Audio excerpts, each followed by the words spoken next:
பல்வேறு கோரிக்கைகளை வலியுறுத்தி ராமநாதபுரம் ஆட்சியர் அலுவலகம் முன்பு ஜாக்டோஜியோ அமைப்பினர் உண்ணாவிரத போராட்டத்தில் ஈடுபட்டு வருகின்றனர். கூடுதல் விவரங்களை செய்தியாளர் சோனைமுத்தன் வழங்க கேட்கலாம். சோனைமுத்தன், வணக்கம். போராட்ட தொடர்பான கள விவரங்களை பதிவு பண்ணலாம். சோனைமுத்தன், வணக்கம். அதாவது ராமநாதபுரம் ஆட்சியர் அலுவலகம் முன்பாக இந்த ஜாக்டோஜியோ அமைப்பினை சேர்ந்த 500க்கும் மேற்பட்டோர் தற்போது இந்த உண்ணாவிரத போராட்டத்தில் ஈடுபட்டு வர்றாங்க. குறிப்பாக அவருடைய கோரிக்கை என்று பார்த்தோமேயானால், தேர்தல் காலத்தில் வாக்குறுதி அளிக்கப்பட்ட அந்த வாக்குறுதிகளை நிறைவேற்ற வேண்டும் மற்றும் பழைய ஓய்வூதிய திட்டத்தை அமல்படுத்த வேண்டும்.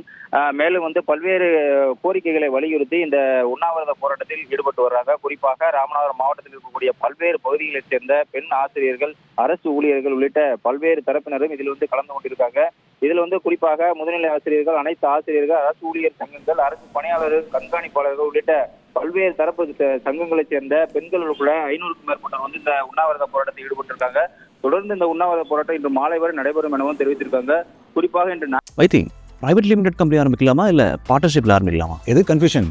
ஒரு எக்ஸ்பர்ட் கிட்ட பேசிரோம். எப்படி பாஸ் வாலா பி தி பாஸ். ஞாயிற்றுக்கிழமை என்று கூட பார்க்காமல் இந்த அரசு ஊழியர்கள், ஆசிரியர்கள் இந்த பகுதியில் போராட்டத்தில் ஈடுபட்டு வருவதை பார்ப்போரை ஒரு விதமாக கருதினாலும் கூட அவர்கள் முக்கிய கோரிக்கையான இந்த பழைய ஓய்வூதிய திட்டம் உள்ளிட்ட பல்வேறு கோரிக்கைகளை வலியுறுத்தி தமிழக அரசுக்கு இதை தெரிவிக்கும் விதமாக இந்த உண்ணாவிரத போராட்டத்தில் ஈடுபட்டு வருகிறார்கள். ஏராளமான போலீசார் இங்க பாதுகாப்பு பணியில் ஈடுபட்டு வர்றாங்க. விவரங்களுக்கு நன்றி சோனைமுத்தன்.